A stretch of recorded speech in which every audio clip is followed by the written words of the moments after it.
ജന്മാദ്യസ്തോന്നയാതിതരതച്ചാർത്തേഷ വിജ്ഞസ്വരാട് തേനേ ബ്രഹ്മഹൃദായ ആദികവേ മുഖ്യന്തി യത്സൂരയ തേജോ വാരിമൃതാം യഥാ വിനിമയോ യത്രത്യസർഗോമുഷ ധാംനാസേന സദാ നിരസ്തകുഹകം സത്യം പരം ധീമഹി. നമസ്കാരം. സനാതനധർമ്മ സംഹിതകൾ പങ്കുവയ്ക്കാനായുള്ള ചാനലായ നാദശ്രീയിലേക്ക് എല്ലാവർക്കും സ്വാഗതം. പ്രിയരെ, ചാനൽ സബ്സ്ക്രൈബ് ചെയ്യാനും ലൈക്ക് ചെയ്യാനും ഓർമ്മപ്പെടുത്തിക്കൊള്ളുന്നു. ശ്രീമദ് ഭാഗവതത്തിൽ ഭഗവാന്റെ ദ്വാരകാപ്രവേശമാണ് പറഞ്ഞു വെച്ചത്. ഈ അശ്വത്ഥാമാവിൻ്റെ ബ്രഹ്മാസ്ത്രത്തിൽ നിന്ന് ഉത്തരയെ രക്ഷിച്ചപ്പോൾ ഉത്തര ഗർഭിണിയായിരുന്നു. ആ ഉത്തര പരീക്ഷത്തിനെ പ്രസവിച്ചു. ആ പരീക്ഷത്തിൻ്റെ ജന്മങ്ങളെ ഒന്നങ്ങനെ വിസ്തരിക്കുകയാണ് അടുത്ത അധ്യായത്തിൽ. ജനിച്ചു എന്ന് മാത്രം പറഞ്ഞാൽ അവിടെ വെക്കുകയുണ്ടായി. 8ാമത്തെ കുന്തിസ്ഥിതിയിലാകുമ്പ കുറച്ച് ശ്ലോകത്തിൽ പാഹി പാഹി മഹായോഗി എന്നൊക്കെ പറഞ്ഞു ഉത്തര കരഞ്ഞതും ഗർഭത്തെ രക്ഷിച്ചു എന്നും പറഞ്ഞു. ഇനി പരീക്ഷിത്ത് ജനിച്ചതിനെക്കുറിച്ചും അദ്ദേഹത്തിൻ്റെ ബാല്യകാലം, ജാതകം മുതലായിട്ടുള്ള വിഷയങ്ങളെക്കുറിച്ചൊക്കെ 12ാം അധ്യായത്തിൽ പറയുന്നു. ശൗനക ഉവാച അശ്വത്ഥാന്നോപസൃഷ്ടേന ബ്രഹ്മശീഷ്ണോ ഒരു തേജസ ഉത്തരായാഹതോ ഗർഭ ഈശേന ജീവിത പുന. അശ്വത്ഥാമന ഉപസൃഷ്ടേന പ്രയോഗിക്കപ്പെട്ട, അശ്വത്ഥാമാവ് പ്രയോഗിച്ചതായ ഉപസൃഷ്ടേന ബ്രഹ്മശീഷ ബ്രഹ്മ അസ്ത്രത്തെ ഒരു തേജസ വലിയ തേജസ്സോട് കൂടിയിട്ട് ഭഗവാൻ തടുത്തു. ഉത്തരായാഹതോ ഗർഭ, ഉത്തരയുടെ ഗർഭം ഹനിക്കപ്പെട്ടു എങ്കിലും എന്നാണ്. ഹനിക്കപ്പെട്ടിട്ടില്ല, ഹനിക്കപ്പെട്ടു എങ്കിലും ഈശേന ജീവിത പുന, ഈശനായിരിക്കുന്ന ഭഗവാൻ തൻ്റെ ശക്തി കൊണ്ട് ജീവിപ്പിച്ചു. അതുകൊണ്ട് ഉത്തരയും മരിച്ചില്ല, ഉത്തരയുടെ ഗർഭസ്ഥ ശിശുവും നശിച്ചില്ല. ഭഗവാൻ കുട്ടിയപ്പോൾ എന്താണ് പറ്റാത്തത്? ഉത്തരായ ഹതോ ഗർഭ എന്നിവിടെ പറയുന്നു. മരിച്ചില്ല, ഗർഭത്തെ ഏകദേശം ഇല്ലാണ്ടാക്കിയെങ്കിലും അതിനെ ഈശനായിട്ടുള്ള ഭഗവാൻ ജീവിപ്പിച്ചു. തസ്യ ജന്മ മഹാബുദ്ധേ കർമാണി ച മഹാത്മന നിധനഞ്ച യഥേവാസി സപ്രീത്യഗതവാൻ യഥാ. പറയാണ്, ആ മഹാബുദ്ധിമാനും മഹാബുദ്ധേ മഹാത്മന മഹാത്മാവായും ഇരിക്കുന്ന അവൻ്റെ, അതായത് അവൻ്റെ എന്ന് പറഞ്ഞാൽ പരീക്ഷത്തിൻ്റെ ഗർഭം എന്നുള്ളതിനാണ് അവൻ്റെ. വരാൻ പോണ ആളാരാ? പരീക്ഷിത്താണ്. ആ ഗർഭത്തിൻ്റെ, ആ ശിശുവിൻ്റെ. തസ്യ ജന്മ മഹാബുദ്ധി എന്ന് വിശേഷണം. മഹാബുദ്ധിയായിരിക്കുന്ന അവൻ്റെ ജന്മവും കർമ്മവും, മഹാത്മാവും മഹാബുദ്ധിയും ആയ അവൻ്റെ ജന്മകർമാദികൾ, ജന്മകർമാണി. തസ്യ മഹാത്മന മഹാബുദ്ധേ ജന്മാനി കർമാണി. ആ മഹാത്മാവും മഹാബുദ്ധിയും ആയവൻ്റെ കർമ്മവും ജന്മവും നിധനം മരണവും എല്ലാതുമായി. യഥൈവാസി സപ്രേത്യ ഗതവാന്യഥ. അത് എന്തൊക്കെയാണ് ഉണ്ടായത്, അവനെങ്ങനെ ജീവിച്ചു, പിന്നെ അവൻ്റെ കർമ്മങ്ങൾ എന്തൊക്കെയാണ് എന്നുള്ളത് പറയണം. നിധനം മരണം എല്ലാം യഥാ ആസീത് എങ്ങനെ സംഭവിച്ചു എന്നൊക്കെ പറയാം. നിധനം ച യഥൈവാസി സ പ്രേത്യഗതവാൻ യഥാ. പ്രേത്യഗതവാൻ ശരീരത്തെ ഉപേക്ഷിച്ചു. പ്രേത്യ മരിച്ചിട്ട്, പ്രേതം എന്ന് പറഞ്ഞാൽ മരിച്ചത് എന്നുള്ളത് കൊണ്ടാണ് ഈ പ്രേത്യ. തെക്കോട്ടൊക്കെ പ്രേതം എന്ന് പറഞ്ഞാൽ ശരീരമാണ്, മരിച്ച ശരീരത്തിനാണ് പ്രേതം എന്ന് പറയുക. മരിച്ചതിന് ശേഷം വരുന്ന ഭൂതപ്രേതാദികൾ അതല്ല. മരിച്ച പ്രേതം എവിടെ അടക്കുക? ഇപ്പം പ്രേതം എന്ന് പറഞ്ഞാൽ ശവശരീരം എന്നർത്ഥമുണ്ട്. തെക്കോട്ട് അങ്ങനെ പറയാം. അവൻ്റെ പ്രേതം ഇതാ കിടക്കണു എന്ന് പറഞ്ഞാൽ മരിച്ച ശരീരമാണ്. അപ്പോൾ പ്രേത്യ എന്നുള്ള വാക്ക് ചുരുക്കം മരണത്തെ കാണിക്കുന്നതാണ്. സ പ്രേത്യഗതവാൻ യഥ, എങ്ങനെയാണ് മരണത്തെ പ്രാപിച്ചത്. തദിതം ശോധമിച്ചാമീ ഗതിതം യതിമന്യസേ, അത് ഞങ്ങൾ കേൾക്കാൻ ആഗ്രഹിക്കുന്നു. ശോധമിച്ചാമി, ചാമി ഞങ്ങൾ, ഫസ്റ്റ് പേഴ്സണാണ് മീ എന്ന് വരിക. തടിതം ശോധമിച്ചാമി ഗതിതം യതിമന്യസേ, അതുകൊണ്ട് അങ്ങ് പറയണം. പറഞ്ഞാലേ കേൾക്കാൻ പറ്റൂ. ബ്രൂഹിനശ്രദ്ധാനാനാം യസ്യജ്ഞാനം അതാം ശുഖാം. ഏതൊരാൾക്കാണ് ആ ശുഗൻ ജ്ഞാനം പറഞ്ഞു കൊടുത്തത്? പരീക്ഷത്തിന്. ആ ഗതിതും പറയണം എന്ന് ഞങ്ങൾ ആഗ്രഹിക്കുന്നു. തദിതം ചോദ്യമിച്ഛാമി ഗതിതം യതിമന്യസേ, അത് കേൾക്കാൻ ഞങ്ങൾ ആഗ്രഹിക്കുന്നു, പറ്റുമെങ്കിൽ പറയണേ. ബ്രൂഹിന ശ്രദ്ധദാനാനാം യസ്യജ്ഞാനം അതാൻ ശുക, ഏതൊരു ശ്രദ്ധയോടുകൂടിയിരിക്കുന്ന ആൾക്കാർക്കാണോ ശുകൻ ശ്രീമദ് ഭാഗവതമാകുന്ന മഹാമൃതം പറഞ്ഞു കൊടുത്തത്, അവൻ്റെ കഥ ഞങ്ങൾക്ക് കേൾക്കണം. സൂത ഉവാച, പറയാൻ തുടങ്ങി.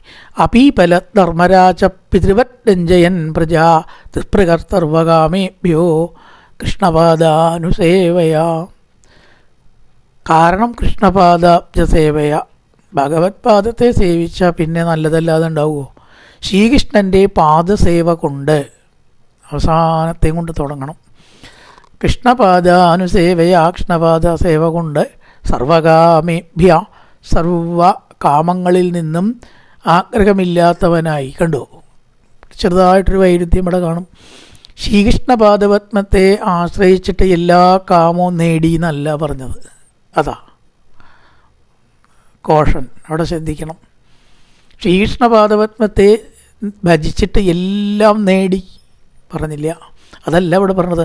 നിസ്പൃഹർ സർവകാമേഭ്യ, എല്ലാ കാമങ്ങളിൽ നിന്നും നിവർത്തിക്കുക ചെയ്ത്, അവിടെയാണ് പോയിൻ്റ്. ഏത് ദേവന്മാരെ ഭജിച്ചാലും അതാത് കാമങ്ങൾ നേടാം എന്നൊക്കെയാണ് പറയുക. പക്ഷേ കൃഷ്ണപാദത്തെ സേവിച്ചാലോ, ഈ കാര്യങ്ങൾ നേടുക, ഇതിൻ്റെ മാല, അതൊരു മാലയാണ്. മരിക്കണ വരെ ഉണ്ടോ ഈ ആഗ്രഹങ്ങൾ അവസാനിക്കണു? ബാലത്താവൽ, ക്രീഡാസക്ത, കുട്ടിക്കോപ്പ്, കളിക്കോപ്പുകൾ വേണം. എന്തൊക്കെ കളിക്കോപ്പ് കണ്ടാലും അത് സ്വന്തമാക്കണമെന്ന് തോന്നലുണ്ടാവും ഇല്ലേ കുട്ടിക്കാലത്ത്? തരുണത്താവൽ, തരുണീസക്ത, നന്നായിട്ടൊരു ഭാര്യയെ കിട്ടിയ വിവാഹം നയിക്കണം. അത് നേരെയോണം ഇങ്ങനെയൊക്കെ ഗെയിമാക്കണം. അത് തുടങ്ങിയുണ്ടോ അവസാനിക്കണം. എന്തൊക്കെ അത് കഴിഞ്ഞാൽ കുട്ടികളുണ്ടാവണം, ഉണ്ടോ പിന്നെയും കൂടുകയാണേ. ഇതിന് അവസാനമില്ല, ഒരിക്കലും അവസാനമില്ല. വയസ്സായാലോ രോഗങ്ങൾ കൂടാതിരിക്കണേ. അപ്പം അങ്ങനെ ഒരു ആഗ്രഹം പ്രാർത്ഥിക്കാണ്ടാവുക. നടക്കുമോ? ആർക്കാ രോഗം വരാത്ത? അപൂർവം ചില ഭാഗ്യവാന്മാർക്കുണ്ടാവില്ലേ, ഷുഗറും പ്രഷറൊന്നും ഇല്ല. അയാളെ ഭാഗ്യവാനാട്ടോ എന്ന് എല്ലാവരും പറയുകയും ചെയ്യും. കാരണം അങ്ങനെ ആർക്കും ഉണ്ടാവില്ല. 98% ആൾക്കാർക്കും രോഗം ഉണ്ടാവും. അപ്പോൾ അതിനെക്കുറിച്ച് ചിന്തിക്കും. ഇതൊന്ന് മാറാൻ എന്താ വഴി? കൈ കടയാൻ മാറാൻ എന്താ വഴി? കാലുകടച്ചിൽ മാറാൻ എന്താ വഴി? ഈ കൈയൊന്ന് നേരെ കിട്ടിയാൽ മതിയായിരുന്നെങ്കിൽ വേറെ എന്തായാലും വേണ്ടില്ല കേട്ടോ, അവനതേ ഉള്ളൂ, മാത്രം മതിയോ? അത് കഴിഞ്ഞ് ശ്വാസം മുട്ടില്ലാതെ തുടങ്ങിയാലോ? അപ്പോൾ വയസ്സായവരുടെ പ്രശ്നമാണ് രോഗം, ചെറുപ്പക്കാരുടെ പ്രശ്നമാണ് കൃത്താശ്രമം നേരെ വേണം, ഉദ്യോഗം കിട്ടാത്തവരുടെ പ്രശ്നമാണ് ഉദ്യോഗം കിട്ടണം, കല്യാണം കഴിയാത്തവരുടെ പ്രശ്നമാണ് കല്യാണം കഴിയണം, കുട്ടികൾക്ക് കളി നേരെ വേണം. ഏത് പ്രായത്തിലും ഈ കാമം അവസാനിക്കുന്നില്ല. ആഗ്രഹം അതാത് പ്രായത്തിനനുസരിച്ചിട്ടുണ്ട്. പക്ഷെ ഇവിടെ കൃഷ്ണപാദ സേവ കൊണ്ട് ശരിക്കും നേടിയത് ആ ആഗ്രഹങ്ങളല്ല, അത് നേടലല്ല ഇവിടെ ഉണ്ടായത്. സർവകാമങ്ങളിൽ നിന്നും മുക്തനായി, ആഗ്രഹേ ഇല്ലാണ്ടായി. അപ്പോട്ടെ, അത്രയാണ് നമ്മൾ ശ്രമിക്കേണ്ടത്. പ്രജാ പിതൃവത്ത്, അച്ഛനെ പോലെ കുട്ടികളോട് അച്ഛൻ എത്ര സ്നേഹം ഉണ്ടാവുമോ അതുപോലെ പിതൃവത് രഞ്ജയൻ പ്രജ, ആ പ്രജകളെ നോക്കി പരീക്ഷിത്ത് എല്ലാ ആഗ്രഹവും അങ്ങോട്ട് ഇല്ലാണ്ടായി. ഓരോന്നായിട്ടാണ്ട് കുറഞ്ഞു. അതും വേണ്ട ഇതും വേണ്ട, തിരിച്ചൊക്കെ അതും വേണം ഇതും വേണം അതും വേണം ഇതും വേണം, കൊയലീഷൻ അങ്ങനെ പോണതിന് പകരം അതും വേണ്ട ഇതും വേണ്ട അതും വേണ്ട ഇതും വേണ്ട, ഒന്നും വേണ്ട.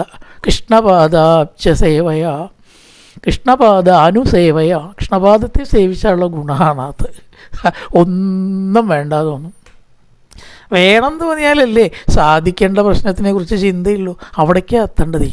കാരണം ഏറ്റവും വലിയ നേട്ടമായിരിക്കുന്ന നിസ്പൃഹ, ആഗ്രഹമേ ഇല്ലാത്തവനായി. പക്ഷെ ഒന്ന് ചെയ്തു, പ്രജകളെ നോക്കുക, അതെൻ്റെ കടമയാണല്ലോ, ചെയ്യണം.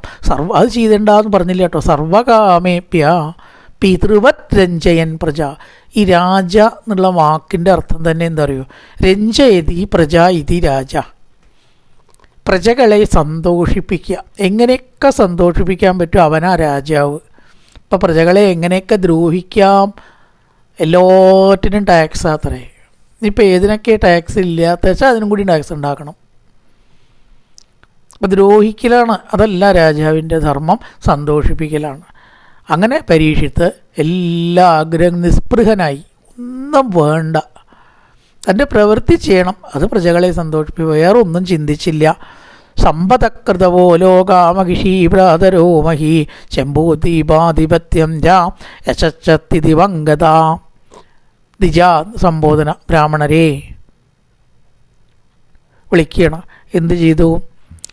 സമ്പത്ത്, ഐശ്വര്യം, ലോകങ്ങൾക്ക് ഉള്ളതായിട്ടുള്ള എല്ലാ ഐശ്വര്യവും, സഹോദരന്മാർ, ഭൂമി, ഭ്രാതര സഹോദരന്മാർ, വഹി ഭൂമി, ജംബൂ ദീപത്തിൻ്റെ ആധിപത്യവും, അതേപോലെ തന്നെ ത്രിദീപം എന്ന് പറഞ്ഞാൽ സ്വർഗ്ഗമാണ്, അതിൻ്റെ ആധിപത്യവും എല്ലാം കിട്ടി. ആഗ്രഹിച്ചില്ല എന്നുള്ളതുകൊണ്ട് കിട്ടാതിരുന്നില്ല, ആഗ്രഹിച്ചാൽ കിട്ടുമോ അത് ഉറപ്പില്ല. അപ്പോൾ ഇവിടെ ആഗ്രഹിക്കാത്തതുകൊണ്ട് കിട്ടും ചെയ്യും, ആഗ്രഹിച്ചതുകൊണ്ട് കിട്ടിക്കൊള്ളണമെന്നുമില്ല. ആഗ്രഹിച്ചതൊക്കെ കിട്ടുക എന്നല്ല നിയമം. ഇവരൊന്നും ആഗ്രഹിച്ചില്ല അദ്ദേഹം, പക്ഷെ എല്ലാം വന്നു ചേർന്നു. കൃഷ്ണപാദാനു സേവയാ, കൃഷ്ണപാദാനുസേവ കൊണ്ട് എല്ലാറ്റിലുമുള്ള ആഗ്രഹം വിട്ടപ്പോൾ എല്ലാതും വന്നു ചേർന്നു. ആഗ്രഹം വിട്ടപ്പോഴാണൊക്കെ വന്നു ചേരുന്നത്. ആഗ്രഹം ഉണ്ടായാൽ അത് വന്നു ചേരാൻ തടസ്സമാവുക അത്രേ ചെയ്യുക. എല്ലാം വന്നു അദ്ദേഹത്തിന്. സമ്പതകൃതവോ ലോക, യാഗങ്ങൾ ധാരാളം നടത്തി, ധാരാളം സമ്പത്ത് അദ്ദേഹത്തെ തേടി ഇങ്ങോട്ട് വന്നു. അദ്ദേഹം അങ്ങോട്ട് തേടി പോയില്ല. മഹിഷി ഭ്രാതരോ മഹി, 10 ഭാര്യ സഹോദരന്മാർ മുതലായിട്ടവരോട് കൂടിയിട്ടൊക്കെ അദ്ദേഹം സുഖമായിട്ട് ജീവിച്ചു. രാജ്ഞി, സഹോദരന്മാർ മുതലായിട്ടവരും. ജംബൂദ്വീപാധിപത്യം, ഈ ജംബൂദ്വീപ് എന്ന് പറഞ്ഞാൽ ഏകദേശം ഈ ഏഷ്യ വൻകര ആണ് എന്നാണ് പറയപ്പെടുന്നത് ശാസ്ത്രജ്ഞന്മാർ. ഈ ഭാരതവും പെടും, ഭാരതത്തിൻ്റെ കുറച്ച് വടക്കോട്ടും പെടും. അവിടെയാണ് ഈ മേരു, ഹിമാലയം ഇതൊക്കെ നിൽക്കുന്നത്. ഇതൊക്കെ പണ്ട് ഭാരതമായിരുന്നു എന്നാണ്. ഇതിനൊക്കെ കൂടിയിട്ട് സാങ്കേതികമായിട്ട് പറയുന്ന പേരാണ് ജംബൂദ്വീപം. അങ്ങനെ പറഞ്ഞിരുന്നു. ഭാരതം എന്ന് ആദ്യം വാക്കില്ല. ഋഷഭദേവൻ്റെ മകനായിട്ടുള്ള ഭരതൻ ഭരിച്ച മുതൽക്കാണ് ഇവിടെ ഭാരതമായത്. അതിനു മുമ്പ് ജംബൂദ്വീപം എന്ന് പറയപ്പെടുന്ന ഒരു വലിയ പ്രദേശമായിരുന്നു ഇത്. അത് ഹിമാലയവും മേരുപർവ്വതവും ഏഷ്യ അടക്കം പെടുന്ന ഭൂപ്രദേശത്തിനെ ജംബൂദ്വീപം എന്ന് പറയും. അതിൻ്റെ മുഴുവനെ ആധിപത്യം. പിന്നെ സ്വർഗത്തിലെ കൂടി എത്തിയിരുന്നതായ കീർത്തിയാണ് സ്വർഗത്തിലെത്തിയത് കേട്ടോ. സ്വർഗം കിട്ടില്ലല്ലോ, ഭൂമിയിലത്തെ രാജാക്കന്മാർക്ക് സ്വർഗം കിട്ടില്ല. മഹാബലി മാത്രമാണ് അത് തട്ടിപ്പറിച്ചത്, അതിൻ്റെ ബലം അനുഭവിക്കുകയും ചെയ്തുള്ളതൊക്കെ പോയി. അപ്പോൾ അർഹതപ്പെട്ടാത്തത് കയ്യിൽ വയ്ക്കാൻ ശ്രമിച്ചാൽ, നേടാൻ നോക്കിയാൽ ഉള്ളതും കൂടി പോവുക ചെയ്യുക. അപ്പോൾ സ്വർഗം ഇവിടെ പരീക്ഷത്ത് നേടിയില്ല. പിന്നെന്താ നേടിയത്? സ്വർഗത്തെ പ്രാപിച്ചിരിക്കുന്ന കീർത്തി നേടി എന്നാണ്. സ്വർഗന്തോളം എത്തിയിരുന്ന ഭൂമിയിലത്തെ രാജാക്കന്മാരുടെ കീർത്തി ചിലപ്പോൾ സ്വർഗത്തിലെത്തും എന്നാണ്. അങ്ങനെ ഒരിക്കൽ സ്വർഗത്തിൽ വിശ്വാമിത്രൻ എത്തിയപ്പോഴാണ് ഹരിശ്ചന്ദ്രൻ്റെ കീർത്തി ബ്രഹ്മാവും കൂടി ഇങ്ങനെ പാടുന്നു. വിശ്വാമിത്രന് ഇഷ്ടമായില്ല, വിശ്വാമിത്രനെ കുറിച്ച് കുഴപ്പമുണ്ടേ. കാരണം അദ്ദേഹം ഹരിശ്ചന്ദ്രൻ്റെ ഭാഗമല്ല, വസിഷ്ഠൻ്റെ ഭാഗമാണെന്നാണ്. അപ്പോൾ അങ്ങനെ എന്ത് ചെയ്തു വെച്ചാൽ വിശ്വാമിത്രൻ അല്ല, അങ്ങനെയല്ല വരുന്നത്. വിശ്വാമിത്രൻ്റെ ഈ ഹരിശ്ചന്ദ്രൻ്റെ കീർത്തി ഒട്ടും ഇഷ്ടപ്പെട്ടില്ല. ത്രിശങ്കുവിൻ്റെ ഭാഗം ചെയ്ത് അങ്ങനെ കഥകളാണ് പോണത്. അതുകൊണ്ട് ഹരിശ്ചന്ദ്രൻ്റെ കീർത്തി അവിടെ എത്തി എന്ന് പറയുന്നുണ്ട്. അവിടുന്നാണ് ഈ കഥ തുടങ്ങണം തന്നെ. ഹരിശ്ചന്ദ്രചരിതം കഥകളിയിൽ തുടങ്ങുക. ഓരോരുത്തർ വന്ന് ഹരിശ്ചന്ദ്രൻ്റെ കീർത്തി ഇങ്ങനെ പറയണത് കേൾക്കുകയാണ് വിശ്വാമിത്രൻ. അത് തടസ്സപ്പെടുത്തണം എന്ന് വിചാരിച്ചിട്ട് കഥ പോണത്. അപ്പോൾ എപ്പോഴും ഈ കീർത്തി സ്വർഗത്തിലെത്തും എന്ന് പറയുകയാണ്. ഭൂമിയിലത്തെ കീർത്തി ചിലപ്പോൾ സ്വർഗത്തിൽ എത്തും. ആ നേടി. പിന്നെ പറഞ്ഞു സുരസ്പാർഹ, ദേവന്മാർ കാക്ഷിക്കത്തക്കതായ വിഷയങ്ങൾ മുകുന്ദരിൽ മനസ്സോടു കൂടിയ രാജാവിന് അന്യപദാർത്ഥങ്ങൾ എന്ന പോലെ സന്തോഷത്തെ ഉണ്ടാക്കി തീർത്തുവോ എന്ന് ചോദിക്കുകയാണ്. അതിജഗ്നിർമുദന്യ യഥേതരേ, സ്വർഗത്തിൽ പോലും എത്തിയിരുന്ന കീർത്തി, ജംബൂദ്വീപത്തിൻ്റെ ആധിപത്യവും സ്വർഗത്തിലെത്തിയിരിക്കുന്ന കീർത്തിയും പ്രാപിച്ചിരിക്കുന്ന സുരസ്പാർഹ, ദേവന്മാർ കാക്ഷിക്കുന്ന എന്നാണ്. കാക്ഷിക്കത്തക്കതായ ദേവന്മാർ കൂടി ആഗ്രഹിക്കുന്ന ആ മുകുന്ദനിൽ മനസ്സ് വെച്ചതായിരിക്കുന്ന രാജാവിന് ഇതര പദാർത്ഥങ്ങൾ എന്ന പോലെ, അന്യപദാർത്ഥങ്ങൾ എന്ന പോലെ സന്തോഷത്തെ ഉണ്ടാക്കി തീർത്തുവോ? കാരണം ഭഗവാന്റെ പാദസേവയിലുള്ള ആനന്ദം കണ്ടിട്ടുള്ള ഒരാൾക്ക് അതുകൊണ്ട് ലഭിക്കുന്ന സ്വസ്ഥത വേറെ ഒന്നിൽ നിന്നും കിട്ടില്ല. കാരണം സ്വസ്ഥത എന്ന് പറഞ്ഞ അർത്ഥം തന്നെ നമ്മളിൽ തന്നെ ആനന്ദം കണ്ടെത്തലാണ്. നമ്മളിൽ ആനന്ദം കണ്ടെത്തിയിട്ടുള്ള ഒരാൾ വേറൊന്നിലെ ആനന്ദം അന്വേഷിച്ച് പോവുമെന്നാണ്. നമ്മൾ തന്നെ ഉണ്ട്, അതന്നെ കിട്ടാവുള്ളൂ. പുറത്തുനിന്ന് വിചാരിച്ചാൽ പിന്നെ പുറത്തേക്ക് അന്വേഷിച്ച ആരെങ്കിലും പോകുമോ എന്നാണ് ഇവിടെ. കിന്തേ കാമാസുരസ്പർഹ മുകുന്ദ മനസ്സോ ദിശ. മുകുന്ദനിൽ മനസ്സ് വെച്ചിട്ടുള്ളത് ആള് പിന്നെ വേറെ എന്തെങ്കിലും അതിജക്തർ മുതന്നേ ശുചിതസ്യ യഥേതരേ. വിശന്നിരിക്കുന്നവന് അന്യപദാർത്ഥങ്ങൾ എന്ന പോലെ എന്തുണ്ടാക്കാനാണ്? വിശക്കണ ഒരാൾക്ക് ശുചിതസ്യ വേണ്ടത് എന്താണ്? ഭക്ഷണം. വേറെ എന്ത് കിട്ടിയിട്ടും കാര്യമില്ലേ? അല്ല, വിശക്കുന്ന ആൾക്ക് ഒരു കിലോ സ്വർണം കൊടുത്തിട്ട് വല്ല കാര്യമുണ്ട്? കുറച്ച് രത്നം കൊടുത്തിട്ടും ഒരു കാര്യമില്ല. അതിലൊന്നും അവൻ്റെ മനസ്സ്, അവനപ്പോൾ കുറച്ച് എന്താ വേണ്ടത്? ഇല്ല, ഭക്ഷണം കുറച്ച് കിട്ടിയാൽ അതുതന്നെയാണ് കഴിക്കാൻ വയ്യാത്ത വിശപ്പുള്ളവന് വേണ്ടത്. കഴിക്കാൻ വയ്യാത്ത ദാഹമുള്ളവനും കുറച്ച് വെള്ളമാണ് വേണ്ടി വരിക അല്ലേ? വേറെന്ത് കൊടുത്തിട്ടുമല്ല. അതേപോലെ എന്ന് ഇവിടെ പറയുകയാണ്. ക്ഷുതിതസ്യ യഥേതരേ. ഇതരങ്ങളായിട്ടുള്ള വസ്തുക്കൾ വിശക്കുന്നവന് വേണ്ട ഭക്ഷണേ വേണ്ടൂ. അതുപോലെ മുകുന്ദ സേവയാ, ഭഗവത് പാദപത്മത്തിൻ്റെ സേവ കൊണ്ടുള്ള ആ സുഖം അനുഭവിച്ച് അറിഞ്ഞത് കാരണം യാതൊന്നിലും മനസ്സ് പോയില്ല. നേരത്തെ പറഞ്ഞതിൻ്റെ കൃഷ്ണപാദാനുസേവയാ എന്നുള്ളതിൻ്റെ ഒരു വിവരണമാണത്. കൃഷ്ണപാദ സേവ കൊണ്ട് എല്ലാ കാമങ്ങളിൽ നിന്നും മനസ്സ് നിവർത്തിച്ചിരിക്കണു. ഒന്നും വേണ്ട. അങ്ങനത്തെ ഒരാൾക്ക് വേറെ എന്തിലെങ്കിലും മനസ്സ് പോകുമോ? അങ്ങനെയാണ് പരീക്ഷിത്ത് അത്ര ഭക്തനായിരുന്നു. മാതൃഗർഭഗതോ വീരത്തത്തതാ മൃഗുനന്ദന ദദർശ പുരുഷങ്കഞ്ചിൽ ദഹ്യമാനോ അത്ര തേജസ. ഇപ്പം പറയണ ആ ഉത്തര പ്രസവിച്ചപ്പോൾ ലോകത്തിലെത്തിയതായിരിക്കുന്ന പരീക്ഷിത്ത മാതൃഗർഭഗതോ വീര. രാജ്യം നേടിയതൊക്കെ പിന്നെയല്ലേ, പ്രസവം മുതൽക്ക് പറയാം, പിന്നാക്കം പോവുകയാണ്. മാതൃഗർഭഗതോ വീരത്തത്തതാ ഭൃഗുനന്ദന. അല്ലയോ ശൗനകാദികളെ, അമ്മയുടെ ഗർഭത്തിൽ പ്രാപിച്ച് ബ്രഹ്മാസ്ത്രം കൊണ്ട് ഹനിക്കപ്പെടാൻ തുടങ്ങുന്ന സന്ദർഭത്തിൽ തേക്കപ്പെട്ടിട്ടും ആ കുട്ടി രക്ഷിക്കപ്പെട്ടു. എന്നിട്ടാണ് രാജാവായത്. അങ്ങനെയാണ് പരീക്ഷത്തിൻ്റെ ജനനം പറയുകയാണ്. അങ്കുഷ്ടമാത്രം അമലം പുരടമൂലിനം. എങ്ങനെയാണ് രക്ഷിച്ചത് ഭഗവാൻ? ഒരു പെരുവിരലിൻ്റെ വലിപ്പത്തിൽ ശംഖചക്രഗദാപത്മാദികൾ ധരിച്ച് ആ ഗർഭത്തിൽ സ്ഥിതി ചെയ്തു. അത്രയില്ലേ ഗർഭത്തിൽ സ്ഥലമുള്ളൂ. അതിനനുസരിച്ചുള്ള സ്വരൂപം ഭഗവാൻ എടുക്കാൻ വല്ല വിഷമമുണ്ടോ? നമുക്ക് ആർക്കും പറ്റാത്ത കാര്യമാണ്. നമ്മുടെ ശരീരത്തെ വലുതാക്കാനും പറ്റില്ല, ചെറുതാക്കാനും പറ്റില്ല. ഹനുമാൻ ആ കഴിവുണ്ടായിരുന്നു. നാണിമ മുതലായിട്ടുള്ള സിദ്ധിയാണത്. ഭഗവാനെ ഭജിച്ചവർക്ക് ആ സിദ്ധി ഉണ്ടാവുമെങ്കിൽ ഭഗവാന് പിന്നെ ആ സിദ്ധി ഉണ്ടെന്ന് പറഞ്ഞാൽ അത്ഭുതമുണ്ടോ? കിരീടവും ശംഖും ചക്രവും ഗതിയും താമരയും ഒക്കെ ഒന്നും കുറവൊന്നുമില്ല. പക്ഷെ വലിപ്പം മാത്രം പെരുവിരലിൻ്റെ വലിപ്പം. അങ്കുഷ്ടമാത്രം അമലം, നിർമ്മലമായിട്ടുള്ള സുന്ദര സ്വരൂപമായിട്ട് കാണപ്പെട്ടു. പുരടമൗലിനം അഭീച്ച ദർശനം ശ്യാമം തടിവാസസമച്യുതം. മിന്നൽ പിണർ പോലെ മഞ്ഞപ്പട്ടുടുത്ത് തേജസ്വിയായിട്ടുള്ള ആ ഒരു രൂപം. ശ്രീമത് ദീർഘചതുർബാഹും, നല്ല 4 കൈകളുമുണ്ട്. തപ്തകാഞ്ചന കുണ്ടലം, ഇനി തിളങ്ങുന്ന കുണ്ടലം. ഇതൊക്കെ ഈ പെരുവിരലിൽ എങ്ങനെ ഒതുങ്ങിയേ? കൃഷ്ണനെ അറിയുള്ളൂ. എങ്ങനെ പെരുവിരലിൽ ഇതൊക്കെ ഒതുക്കണ്ടേ? ക്ഷതജാക്ഷംഗതാപാണി ആത്മന സർവ്വതോദിശം. ഗതിയുണ്ട്. ആ ഗത ഇങ്ങനെ ചുഴറ്റിനുണ്ട്. ഒക്കെ പെരുവിരലിൽ. അപ്പോൾ ഇത് നടക്കണ കാര്യങ്ങളെ മൊത്തത്തിൽ ടകാരവട്ടം എന്ന് പറഞ്ഞാൽ അതും കൂടി ശരിയാവും അറിയില്ല. ഒരു പെരുവിരലിൻ്റെ വലിപ്പത്തിൽ ഇതാ ഗതിയുണ്ട് കയ്യിൽ.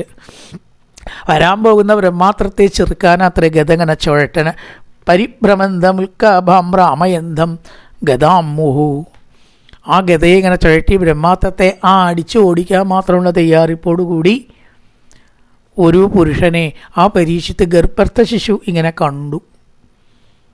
പക്ഷേ ഈ ഭഗവാന്റെ തേജസ് ഒരിക്കലും കുറയില്ല, ചെറുതായാലും വലുതായാലും. അപ്പോൾ ആ വലിയ ഭഗവാന്റെ തേജസ് ചെറുതാവും തോറും മിന്നൽ തിളങ്ങൽ കൂടി എന്ന് പറയണം. ചിലർ പറയും ഈ വലിയ ടി വിയേക്കാളും കാണാൻ ബ്രൈറ്റ്നസ് ഉണ്ടാവത്തില്ല mini T V. Mini T V നമ്മളാരും അധികം വെക്കലില്ല, അപ്പോൾ ഒക്കെ വലുതാക്കലാണല്ലോ നമ്മൾ. അപ്പോൾ വലുതാക്കി കൊണ്ട് 70 ഇഞ്ച് അതും ചെറിയ ടി വിക്ക് നല്ല വെളിച്ചം ഉണ്ടാവുന്നു, ബ്രൈറ്റ്നസ് കൂടുതലേ. കാരണം ആ പ്രകാശം കുറച്ച് സ്ഥലത്ത് ഇങ്ങനെ കോൺസെൻട്രേറ്റ് ചെയ്ത് നിൽക്കുകയാണ്. അപ്പോൾ അവിടെ വെളിച്ചം കൂടുതൽ, ചെറുതാവും തോറും അത്രയും തേജസ് കൂടുക ഭഗവാന്. ആ തേജസ്വിയായിട്ടുള്ള ഭഗവാനെ ഇങ്ങനെ കണ്ടു. ശ്രീമദ് ദീർഘചതുർബാഹും, ഇപ്പോൾ 3 വരിയുള്ള ശ്ലോകാട്ടോ 9ാമത്തെ. ശ്രീമദ് ദീർഘചതുർബാഹും തപ്തകാഞ്ചനകുണ്ടലം ക്ഷതജാക്ഷംഗതാവാണി ആത്മന സർവതോ ദിശ. പരിഭ്രമന്തം എന്ന് പറഞ്ഞാൽ ചുഴറ്റിയിട്ട് എന്നാണ്. ചുഴറ്റിയിട്ട് ഉൽക്കാഭാം, ഒരു ഉൽക്കയെ പോലെ, കൊള്ളിമീനെ പോലെ. ഭ്രാമയന്തംഗതാമുഹു അത്ര തേജസ്വഗതയാ നീഹാരമിവ ഗോപതി. എപ്രകാരം ആ സൂര്യൻ, ഗോപതി സൂര്യനാ, സൂര്യൻ ആ മഞ്ഞിനെ നീക്കുന്നുവോ അതുപോലെ എല്ലാ ഇരുട്ടിനെയും നീക്കിക്കൊണ്ട്, നീഹാരം മഞ്ഞിനെ എന്ന പോലെ തൻ്റെ ഗത കൊണ്ട് ഇരുട്ടിനെയും അന്ധകാരത്തെയും നശിപ്പിക്കുന്ന ഭഗവാനെ സന്നികർഷേ അസൗ ക ഇതി. അടുത്ത് കണ്ടിട്ടക്ക ഇതി, ആരാ ഇപ്പം ഇത് എന്നങ്ങനെ ചിന്തിച്ചു. ക ഇത്യസൗ, ആരാണ് ഇവൻ എന്ന് ആ കുട്ടി ചിന്തിച്ചു. ഗർഭത്തെ ശിശു ഇങ്ങനെയൊക്കെ ചിന്തിക്കുമോ ചോദിച്ചപ്പോൾ ആർക്കാ പറയാൻ പറ്റുക? അല്ല എന്ന് പറയാൻ നമുക്ക് പറ്റില്ല, ഉണ്ടെന്ന് പറയാനും പറ്റില്ല. ആ കുട്ടിയുടെ ചിന്തകളെ ആർക്കാ അറിയാം? പക്ഷെ ആ കുട്ടിയുടെ ഉള്ളിലുള്ളത് ഈശ്വരനായതുകൊണ്ട് അങ്ങനെ ഒരു ന്യായം കണ്ടെത്താം. എന്തൊക്കെയോ ചിന്തിക്കുന്നുണ്ടാവാം, കുട്ടിയുടെ രീതിയിലാവുമെന്ന് മാത്രം. നമ്മൾ ചിന്തിക്കണ പോലെ കുട്ടി ചിന്തിക്കില്ല, പക്ഷേ അതിനും ഉണ്ടത്ര ചിന്തയൊക്കെ. കാരണം 7ാം മാസത്തിൽ ജ്ഞാനം ഉദിച്ച് ഒക്കെ അറിവുള്ളവർ പറയുമ്പോൾ നമുക്ക് വിശ്വസിക്കാണ്ട് പറ്റുമോ? ഇനി ഈ ഭൂമിയിൽ വന്നാൽ ഈ വിസ്താര വിഷയങ്ങളുടെ പിന്നാലെ ഞാൻ പോവില്ല. സർവേശ്വരനായിരിക്കുന്ന ഭഗവത് പാദപത്മത്തിലാണ്ട് ഉറപ്പിക്കുക. നിസ്പൃഹ സർവകാമേഭ്യ, നേരത്തെ പറഞ്ഞ പോലെ എല്ലാറ്റിൽ നിന്നും മനസ്സിനെ നിവർത്തിക്കും എന്നൊരു പ്രതിജ്ഞ ചെയ്യും എന്ന് സമ്പാദിവാക്യത്തിലും പറയുന്നു, രാമായണത്തിൽ. ഇവിടെ കപിലോപദേശത്തിലാണ് പറയുക. അപ്പം എന്തൊക്കെയോ ചിന്താശക്തി ആ കുട്ടിക്കുണ്ട് എന്നല്ലേ വിചാരിക്കേണ്ടത്? ഇതൊക്കെ നുണ പറഞ്ഞിട്ടിപ്പോൾ ഇവർക്ക് എന്താ കിട്ടണം? ആ കുട്ടിയുടെ ചിന്തയെയും കണ്ടെത്താനുള്ള കഴിവ് പണ്ടത്തെ മഹാന്മാർക്ക് ഉണ്ടായിരുന്നു. പാരാകേമൻ മേന്മയേറിയിട്ടുള്ള ചിന്തയാണോ കേമത്വം? ആ ചിന്തയെ മനസ്സിലാക്കിയവരാണോ കേമത്വം എന്ന് ചോദിച്ചാൽ ബുദ്ധിമുട്ടുണ്ട് ഉത്തരം പറയാൻ, ഇല്ലേ? അപ്പോൾ ആ കുട്ടിയുടെ ചിന്തയെ അടക്കം കണ്ട് പണ്ടുള്ളവർ പറഞ്ഞിരുന്നു. സമ്പാദി കൂടെ അത് കഥയിലേക്ക് കൊടുന്നു, ഇത്രയേ ഉള്ളൂ. കപിലോപദേശത്തിൽ കപിലിൽ കൂടെ കൊണ്ടുവന്നു, ഇത്രയേ ഉള്ളൂ. അപ്പം ആ കുട്ടിയെ ഇങ്ങനെ അസ്ത്ര തേജസ്വഗതയാ നീഹാരമിവ ഗോപതി വിധമന്തം ധന്യകക്ഷേപരേഷ്ടതക്ക ഇത്യസൗ. ആരാപ്പം ഈ മഹാപുരുഷൻ? ശംഖചക്രഗതാത്മാദികൾ ധരിച്ച് നീലമേഘശ്യാമളത്തോടുകൂടി ഗത കൊണ്ട് സർവ അനർത്ഥങ്ങളെയും അകറ്റുന്ന, തന്നെ രക്ഷിക്കാൻ വന്ന വേണച്ചാൽ പറയാം. അതാ കുട്ടി മനസ്സിലാക്കിയിട്ടുണ്ടോ നിശ്ചയില്ലല്ലോ. കുട്ടി ഇപ്പം എന്തൊക്കെ മനസ്സിലാക്കിയെന്ന് നമ്മളെങ്ങനെ പറയാം?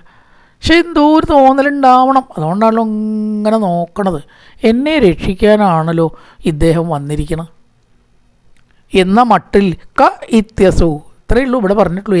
ആരാണ് ഇവൻ എന്ന് ചിന്തിച്ചു. വിധൂയത്തതമേ ആത്മാ ഭഗവാൻ ധർമ്മഗു വിഭോ വിശദോ ദശമാസ്യ തത്രേവന്തർദേ ഹരി.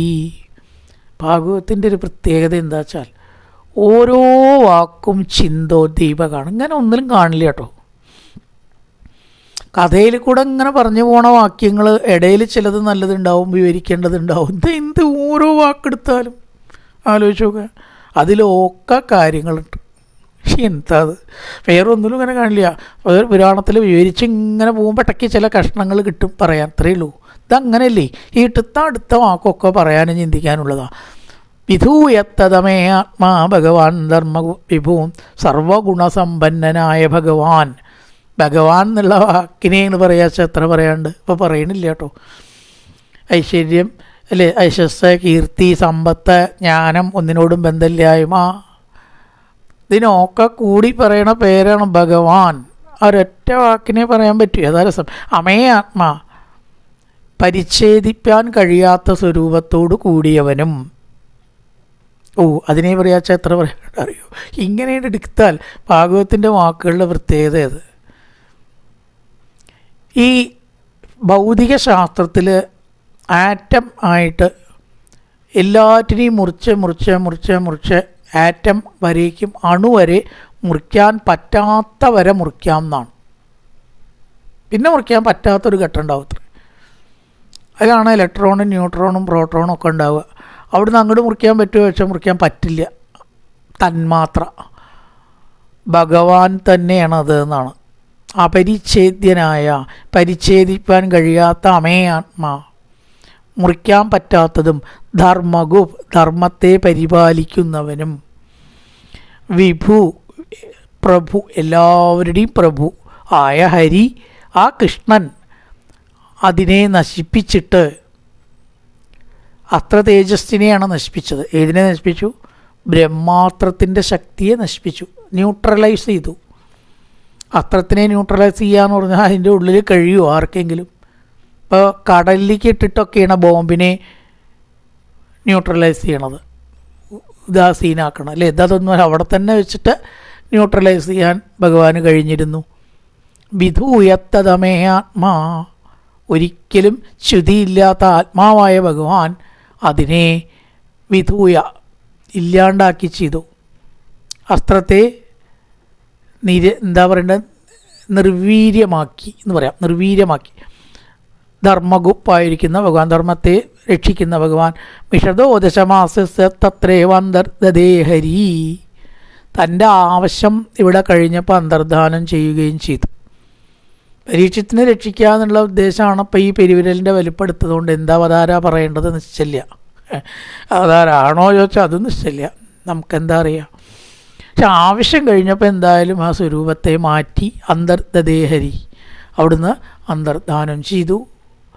ഇനി അദ്ദേഹത്തിൻ്റെ ജാതകം നോക്കുകയാണ്. പണ്ടുണ്ടായിരുന്നു ജാതകം, പക്ഷേ ജാതകം വിവാഹ സമയത്ത് നോക്കിയെന്ന് പറയണില്ല. ജാതകം പണ്ടുണ്ടായിരുന്നു.